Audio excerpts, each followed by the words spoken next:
60 साल की बूढ़ी बहन यूं अपने बूढ़े हाथ जोड़कर रात 12 बजे के करीब अपने भाई के पांव पकड़कर माफी मांग रही थी और कहती थी, भाई सारी गलतियां मेरी हैं, सारे गुनाह मेरे हैं, मैं इतराफ करती हूं, लेकिन सुबह मेरे बेटे की बारात जानी है, तुम जो है वो बारात में शरीक हो जाओ। अगर तुम नहीं आओगे तो मैं माशरे को क्या मुंह दिखाऊंगी कि मैं कितनी बेबराती हूं कि मेरे भाई भी मेरे साथ नहीं खड़े हैं। वो बूढ़े हाथ जोड़ जोड़कर यूं माफिया मांगती थी और भाई बड़क मार के कहता कि मेरी बहनें मर गई हैं, मुझे किसी बहन की कोई जरूरत नहीं है।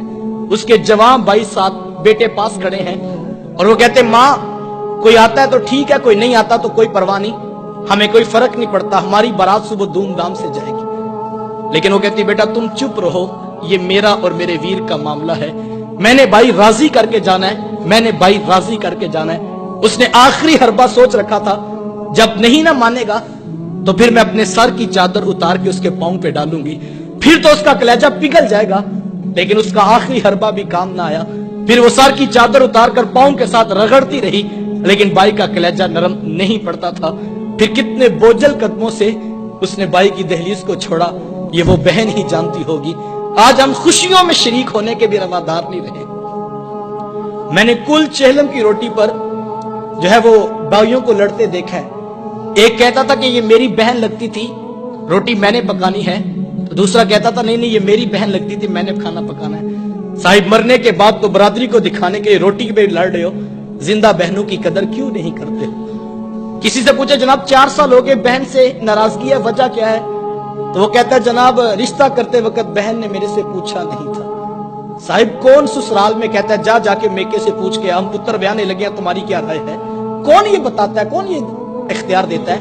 ये बहनें होती हैं जो ससुराल की गालियां भी सुनती हैं और भाइयों को बताती हैं हम बड़ी सौखी हैं अपने घर में, तुम अपना इत्तेहाद कायम रखो, तुम आपस में बस माँ का घर बाप की चौखट आबाद रहनी चाहिए।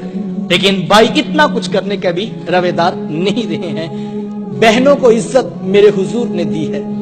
जब बेटी ज़बा की जा रही थी, बहनें जिंदा दरगोर की जा रही थी, माँ को मंडियों में बेचा जा रहा था, उस दौर में बीवी की क्या हैसियत होगी? जबकि आज के तहजीब याफ्ता दौर में भी कुछ लोग बीवी को पांव का जूता ख्याल करते हैं। मेरे हुजूर अज़वाजे मुतहरात के साथ जो मोहब्बतों भरी दास्तानें रकम की हैं, मुआशरा उनकी मिसाल नहीं ला सकता है। किसी को हुजूर हुमैरा कह के पुकारते हैं, किसी के लिए बकरी का बच्चा ज़बा करते हैं और गोश्त के मुख्तलिफ टुकड़े उनकी सहेलियों के यहाँ बेचते हैं। हुजूर कसरत से हजरत खतीजतुल कुबरा रदियल्लाहु ताला अन्हा का जिक्र किया करते हैं। सैयदा आयशा सिद्दीका रदियल्लाहु ताला अन्हा फरमाती हैं कि मेरा जो उनसे रिश्ता था तो एक दिन मुझसे ना रहा गया और मेरी जुबान से बेसाख्ता निकल गया। हुजूर अल्लाह ने आपको बेहतर अज़वाज अता कर दी हैं और आप अभी तक उस बूढ़ी औरत का जिक्र नहीं छोड़ते हैं। फिर हुजूर के चेहरे पे जलाल आ गया और हुजूर, मैं ए आयशा मुझे खतीजा के बारे तकलीफ ना दो, जब पूरे मक्के ने मेरा इनकार किया था, एक खतीजा थी जिसने मेरा इकरार किया था, मैं उसे कैसे भूल सकता हूं? जब जमाना मेरी मुखालफत करता था, माशरा मेरे खिलाफ खड़ा था, लेकिन एक खतीजा थी जो मेरी मोहब्बत का दम भरा करती थी। मतलब फिर मैंने हमेशा मोहब्बतों का इजहार किया और यही हजरत खतीजतुल कुबरा रदियल्लाहु ताला अन्हा है।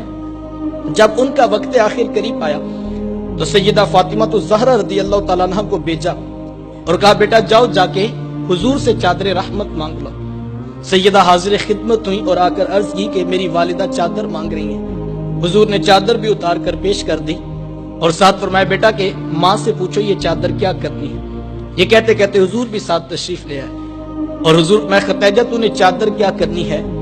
अर्ज किया कि हुजूर जो मेरा बुखार है लगता यूं है कि जैसे जानलेवा साबित होगा, मेरी आरजू ये है कि मुझे कफन आपकी चादर रहमत में दिया जाए।